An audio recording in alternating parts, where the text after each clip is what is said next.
I started my career in 1972 as a kid, 29-year-old kid running for the United States Senate in the Jewish Community Center in my hometown of Wilmington, Delaware. All right, Wilmington. It's great to see you. Well, I can't see them from here, but I can tell you they know more about me than anybody should know. Just be nice to me, guys. No, but all kidding aside, I learned a lot. I learned a lot, and I've worked a lot with the Federation. And Michael, Mr. Chairman, thank you, and Jerry, the CEO, and your chair, Dee Dee. All of you have done so much, and your assembly co-chairs, Howard and Gail. And my good friend, and he is my good friend, his father helped me get started, again, way back in 1972, Michael Adler. His dad down in Miami was one of my best friends. And understand that Ron Dermer, the ambassador to Israel, you hear Ron somewhere, I was told. There you go, man, how are you? Now, Ron, you better damn well report to Bibi that we're still buddies, and you got it, right? I signed a picture for Bibi a long time ago. I have a bad habit of, no one ever doubts I mean what I say. Sometimes I say all that I mean, though. And I signed a picture a long time for Bibi. He's been a friend for over 30 years. That said, Bibi, I don't agree with the damn thing you say, but I love you. But we really are good friends. I understand he is going to be on video later, I guess tomorrow. And also, but again, he's been a great friend. Look, I want to thank Nisi. I want to thank her for her courage, for her strength, and for her indomitable determination to continue to bear witness. One of the great benefits of serving in the United States Senate so long and working with so many great people like all of you in here is I've made some wonderful friends. And one of the people who's become a genuine personal friend of mine, and it's been my honor to have a chance to introduce him on several occasions as well, but also spend time with him alone, is Elie Wiesel. And Elie has so many profound statements that he's made, but he said something that echoes through this chamber. He said, silence encourages the tormentor, never the tormented. Silence encourages the tormentor, never the tormented.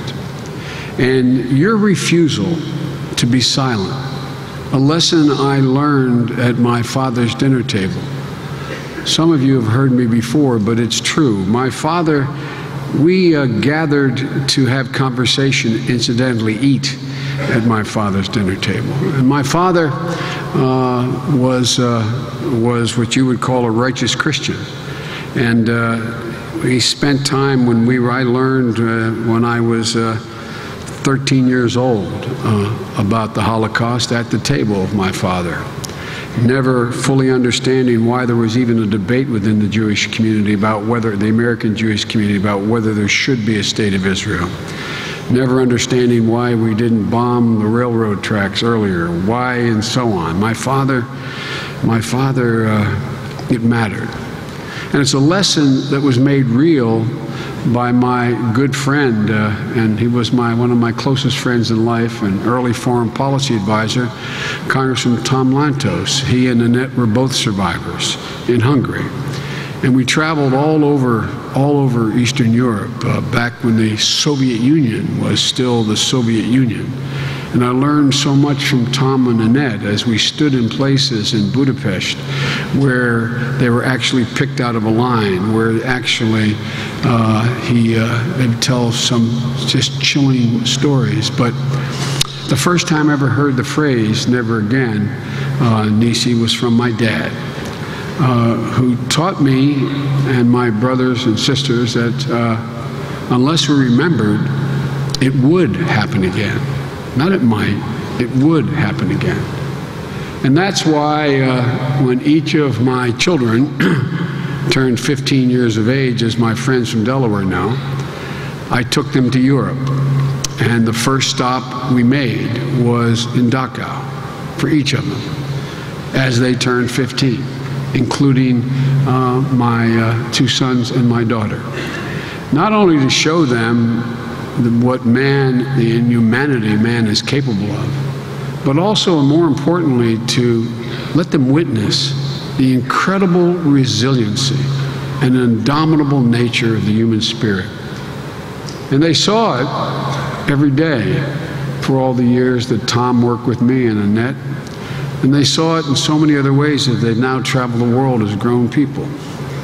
And 2 years ago, I was going to Prague, and I took my 14-year-old granddaughter, Finnegan Biden, with me because I wanted her to see. I wanted her to walk into the old new synagogue in the Jewish Quarter, the oldest synagogue in Europe. We spent close to an hour inside of their own cottage. Then we visited the Jewish cemetery. And I remember her remarking to me, "Pop, but these headstones are so old, Pop. They're so old." It's one thing to read about history. It's quite another thing to stand there, touch, literally touch the tombstones. Touch the places where children played and families prayed for nearly 1,000 years. A community far older than the United States, emptied of human life in an instant. It's really important to bear witness.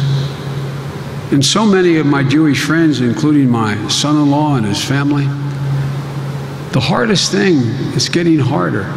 The more distant the Holocaust, the harder it is to make it real for even your children, for even your children. But it's important. It's so damn important. It's a never-ending obligation, not only to remember, but what you have done more than as much as any other group in the world. Remember and speak out. Speak up and mobilize.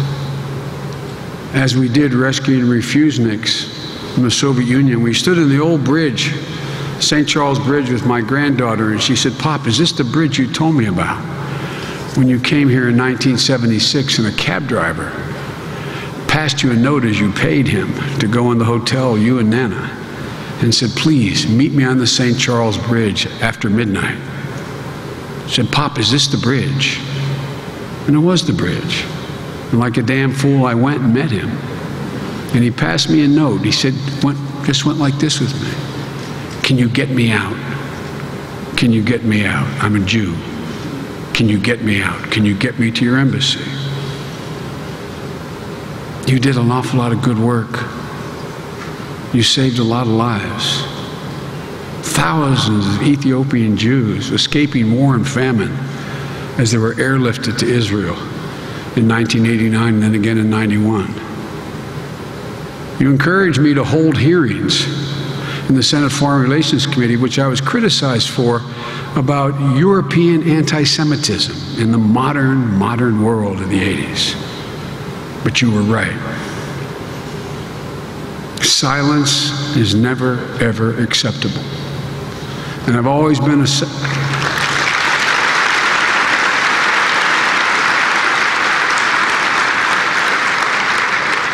and I must say, I've always been proud to associate myself with the Jewish Federation.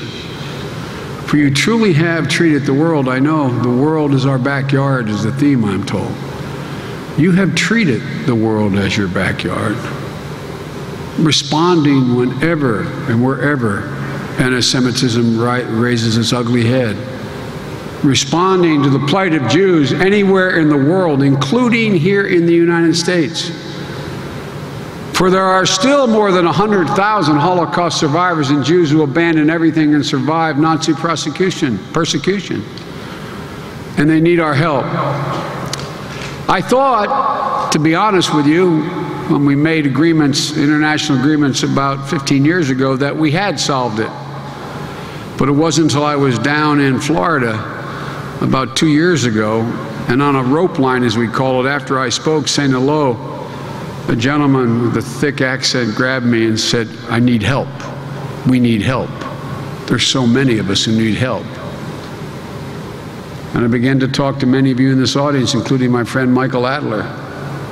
And according to some reports, at least 25% of Holocaust survivors live in the United States, and they're living in poverty, that 25%. With your encouragement and the President's authority, I announced the appointment of a special envoy for U.S. Holocaust survivors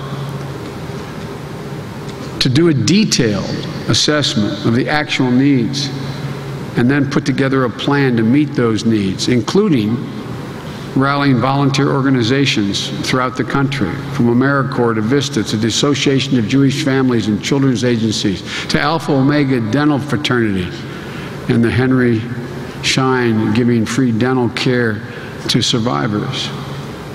And on a personal note, I want to thank the Federation and Hillel for organizing over 500 campuses on something that is near and dear to my heart, that I'm proudest of what I've done as a U.S. Senator in writing the Violence Against Women Act.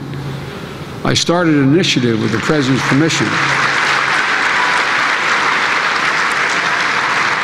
I started an initiative called It's On Us, because it's time for the men in our community to stand up and recognize the violence against women, even if we're not perpetrators, is on us. We, the men of this country, have an obligation to speak up. We have an obligation to intervene. We have an obligation to say it is on us to deal with this scourge. We have an expression on my family that I attribute to the way my sister is.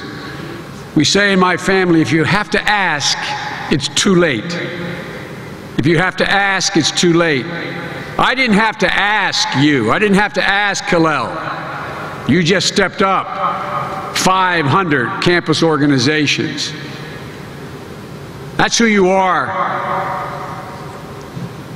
It's on us to speak up, to speak out, to take responsibility. That's what you've been all about. Taking responsibility, including responsibility to continue to support Israel, a mutual responsibility to guarantee her absolute security.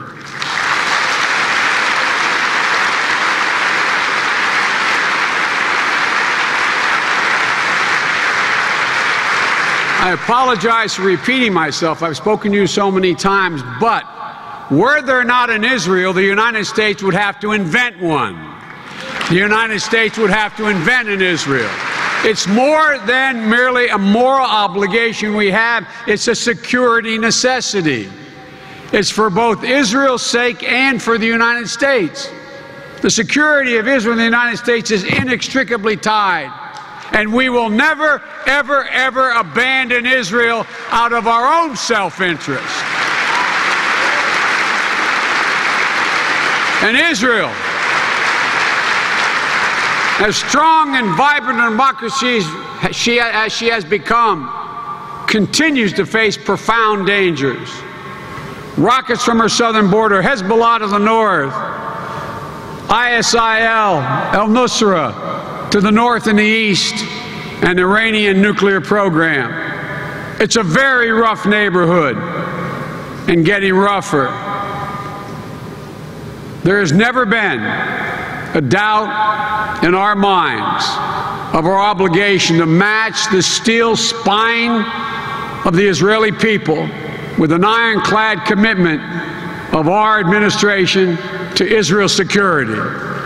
That's why, for all the chatters out there, that's why we invested over $1 billion in the production of Iron Dome batteries and interceptors, including an additional $250 million in emergency funding as the rockets were raining down on Israel this summer.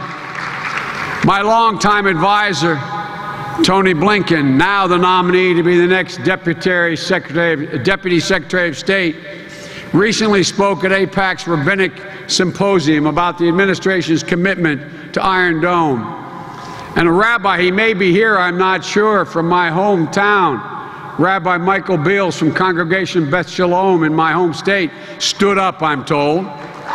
He told the gathering about being in the town outside of Tel Aviv with his family last summer when the sirens went off. He, like many of you probably, saw the terrified faces of Israeli parents. Hamas rockets heading straight for them. No time to get to shelter. His family, they hit the ground, and they saw with their own eyes the rocket blown out of the sky by an Iron Dome interceptor. So it matters. It matters a great deal. But Iron Dome was only a physical manifestation of President Obama and my position that Israel has a right to defend herself, as we would. And earlier this year, the President backed up that commitment once again by securing over $3 billion in foreign military financing. That's the largest amount of U.S. funding for Israel in history. About $8.5 million a day to help Israel bolster its security and maintain its qualitative military edge. Our administration provided over $17 billion over the past 6 years. As the ambassador can tell you, that represents 1/5 of Israel's total defense budget. There is no friend of Israel like the United States of America. And the United States of America has no friend like Israel.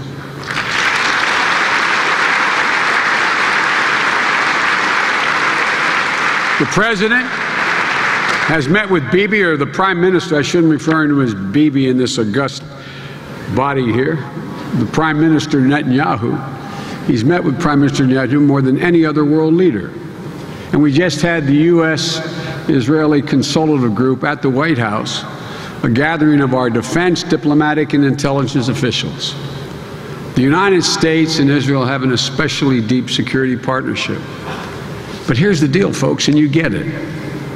Like all close friends, we talk honestly with one another. We talk directly with one another. We disagree with one another.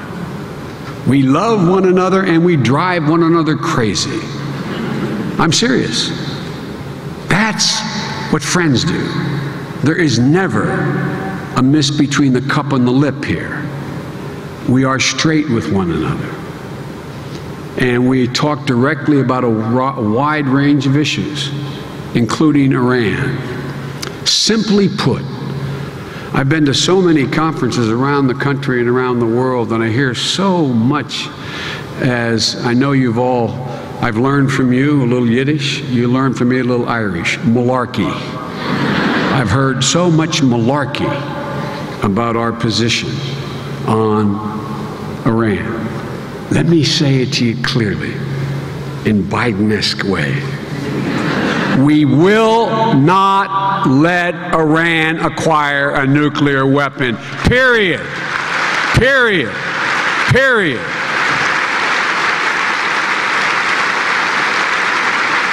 And I would not put my 42-year reputation on the line where I'm not certain when I say it, we mean it.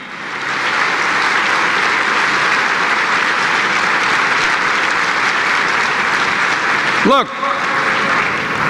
we're committed in good faith to get an agreement that will meaningfully and verifiably block Iran from the three pathways they have to a bomb. First, a nuclear breakout at Iran's uranium enrichment facilities. Secondly, a plutonium path using Iran's nuclear reactors at Iraq, or a covert nuclear program. That's why we pursued hard-nosed diplomacy, rallied the world, and by the way, I know a lot of you in here, when the President said we were going to put together a world coalition that would badly damage Iran if they did not act responsibly. A lot of you told me that will never happen. It's happened. It's happened. The sanctions against Iran are consequential, meaningful, and causing a heavy price for Iran to pay. That's the pressure that doesn't solve anything yet, but it puts incredible pressure on Iran. And as a consequence of it, they froze their program through what we call the Joint Plan of Action, reached 1 year ago. A good deal is possible, which would benefit everyone. And as we approach November 24th, the deadline for reaching a comprehensive nuclear agreement, I can guarantee you one thing. We will not sign a bad deal. We will not. A diplomatic solution that puts significant and verifiable constraints on Iran's nuclear program represents the best and most sustainable chance to ensure that America, Israel, and the Middle East will never be menaced by a nuclear-armed Iran. But first, Iran has to make a choice. It has to decide whether it will seize a historic opportunity to prove that its nuclear program is exclusively for peaceful purposes or face increasing pressure. Of course, Israel's future as a Jewish democratic state depends on more than preventing a nuclear-armed Iran, as consequential as that is. It depends on reaching a two-state solution for two people. Israel as a secure Jewish state and a homeland for Jewish people worldwide. I got in trouble 25 years ago when I said, speaking to another group, were I a Jew, I would be a Zionist. And my father pointed out to me, I did not need to be a Jew to be a Zionist, for I am. Israel is essential to the security of Jews worldwide, and a state of Palestine, each enjoying security, self-determination, and mutual recognition. Like you, I've been in the region many times, and I remain convinced that the vast majority of Israelis and the vast majority of Palestinians believe that peace is both desirable and possible. I just think of the opportunities peace could provide. As you look around the region today, an interesting thing is happening. Israel and nearly all its Arab neighbors, up to now adversaries, including Egypt, which has not been for some time, Jordan and Saudi Arabia, the United Arab Emirates and others, but find themselves on the same side in a fight against violent Islamic extremists like ISIL, as well as a regional struggle against Iran. They have all this in common. And shame on us if we are not as nimble and as capable as our grandparents were in taking advantage of this for the first time in the history of the State of Israel.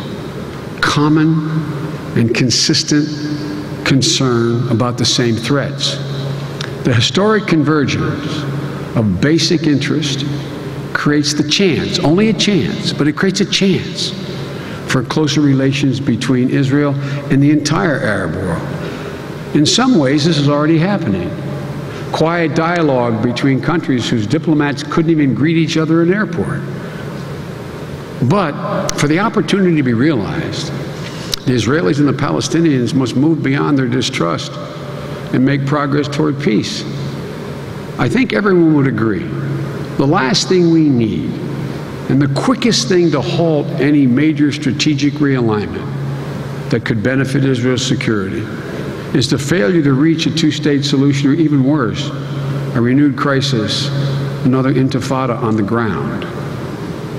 And that's why it's so critical that as we work toward lasting peace, we also take steps to ensure that tensions don't boil over into conflagration and conflict in Jerusalem. All sides need to avoid incitement and demonstrate restraint. It's just too easy for provocation or incitement from either side to ignite violence that no one can control and will hurt everyone. There's a better path. It's hard. It's really hard.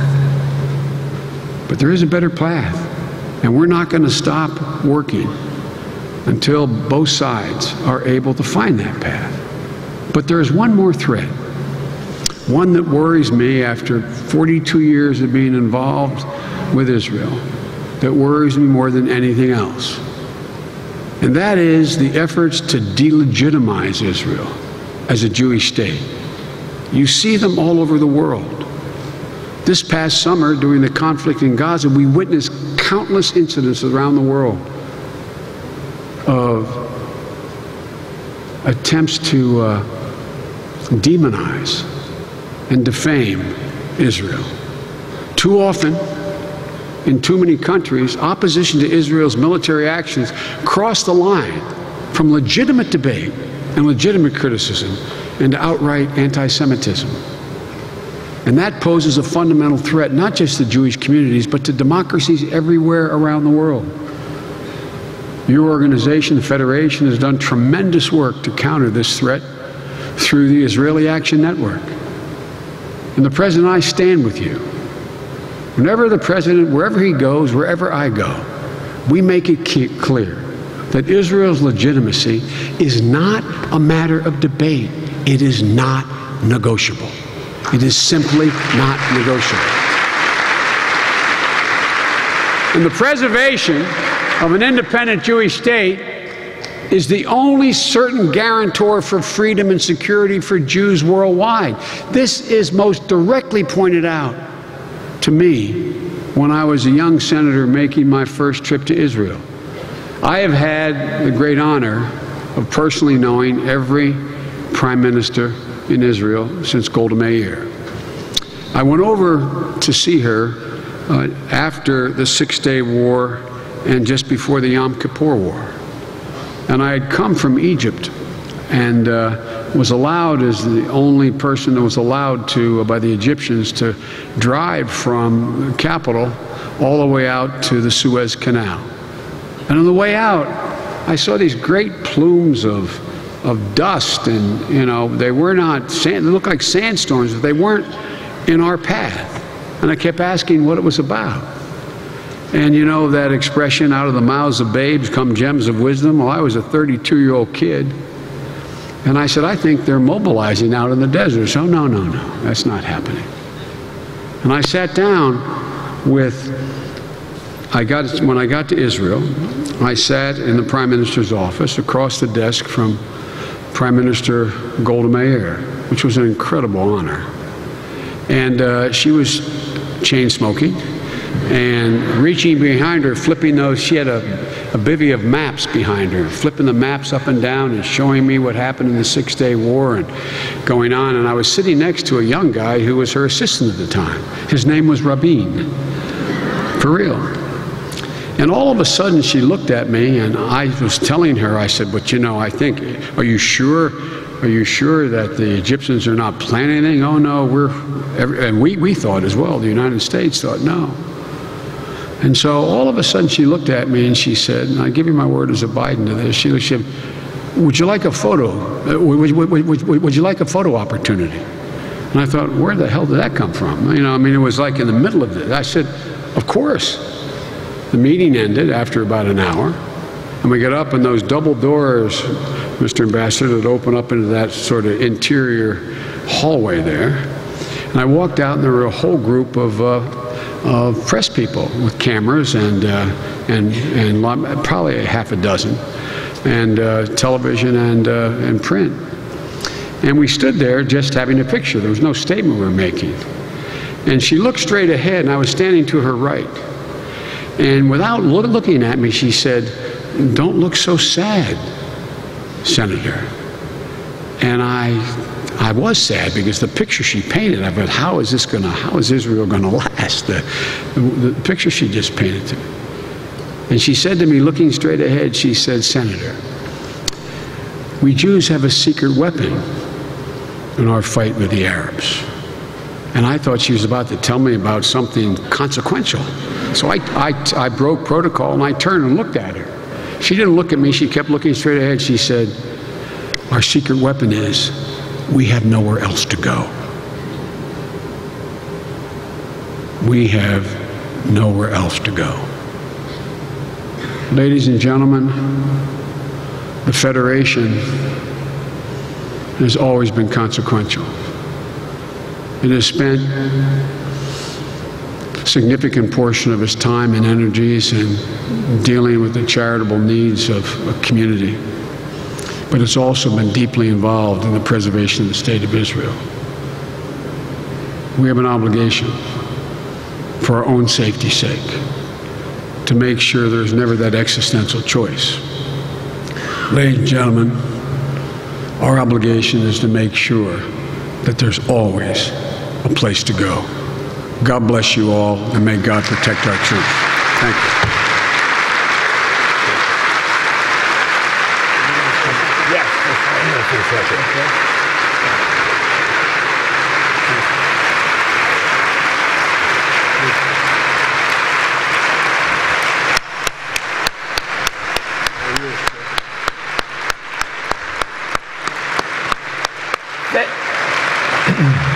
Thank you very much, Mr. Vice President. Thank you for decades of support for Israel. But most importantly, thank you for your service to this country. These men and women, philanthropists and professionals, know what you talk about when you say tzedakah, and I know you know it. But there's a greater calling, which is chesed, and they and you express it because you, sir, I know, do not serve for the reward. You serve for the greater purpose.